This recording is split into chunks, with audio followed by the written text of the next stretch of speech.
Hello दोस्तों, so welcome to my new vlog. आज है एक स्पेशल डे बिकॉज़ एक प्रोग्राम है और उसमें मुझे आज डांस करना था।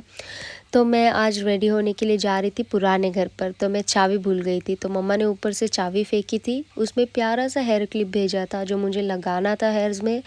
देन मुझे सडनली याद आया कि मैं तो चार्जर भी भूल चुकी हूँ। तो मैंने मम्मा को कॉल किया चार्जर के लिए। देन मम्मी ने बोला ठीक है, वापस आ जाओ पार्किंग में, चार्जर मैं वापस फेंकती हूँ ऊपर से। देन मैं चार्जर लेने के लिए जा ही रही थी, तब तक मैंने सोचा कि आज ये क्या हो रहा है मेरे साथ, मैं इतनी नर्वस क्यों हूँ, या शायद मैं एक्साइटेड हूँ। मैं चार्जर भूल चुकी थी और मैं सोच रही थी और क्या भूल चुकी हूँ मैं। देन उसके बाद मैंने पूरा दिमाग लगाया, सोचा, पर फाइनली अब मैं यहाँ से कुछ नहीं भूल रही हूँ।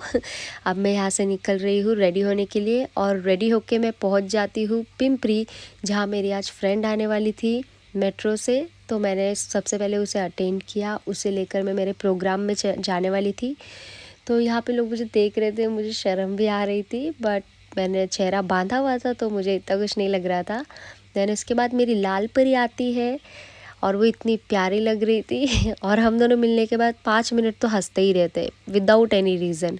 पर उसने मेरी साड़ी अब तक देख ही रही थी क्योंकि मैं पूरा पैक होके आई थी, और वो अपना ही प्यारा सा ड्रेस मुझे दिखा रही थी जो कि बहुत प्यारी लग रही थी।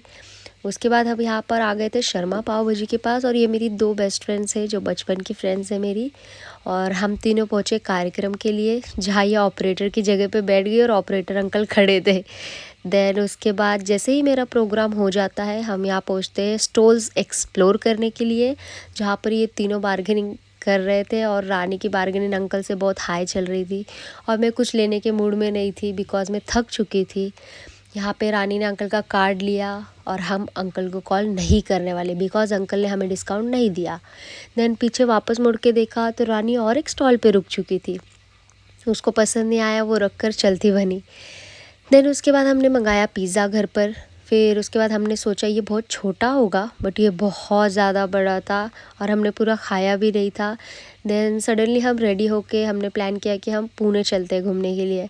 देन उसके बाद हम चारों ने अपनी गाड़ी निकाली और हम निकल चुके थे पुणे जाने के लिए। जैसे आप देख सकते हो, इतनी ठंड में मेरी हिम्मत की दाग देनी पड़ेगी, ना मैंने अपना चेहरा बांधा है, ना मैंने टोपी ली है, और उसका नतीजा मैं अब भुगत रही हूँ। आज मेरे दोस्तों ने फास्ट एंड फ्यूरियस का ऑडिशन दे दिया था। हम सब का हेयर स्टाइल हवा ने इस तरीके से फ्री में डिस्ट्रॉय कर दिया था कि क्या ही बोलना। हवा इतनी तेज़ थी कि मेरे बाल उड़ रहे थे, और उसी तरीके से मेरा मेकअप और फाउंडेशन भी उड़ रहा था। और यहाँ पर दिया ने एकदम पैक कर लिया है खुद को, तभी भी उसे ठंडी सहन नहीं हो रही थी। और हम इतने स्लो रास्ते पे कोई नहीं था, बस हम ही थे, और हम चले थे वृद्धेश्वर की तरफ। और जैसे ही हम वृद्धेश्वर पहुँचे, हमने वहाँ पे स्ट्रॉबेरी विथ चॉकलेट किया था ऑर्डर। और यहाँ पे ये 2 जन जो कॉफ़ी लेके पछता रहे थे, ये एक खिलाड़ी हमें कॉफ़ी देने आया पर हमने इसे रिजेक्ट कर दिया।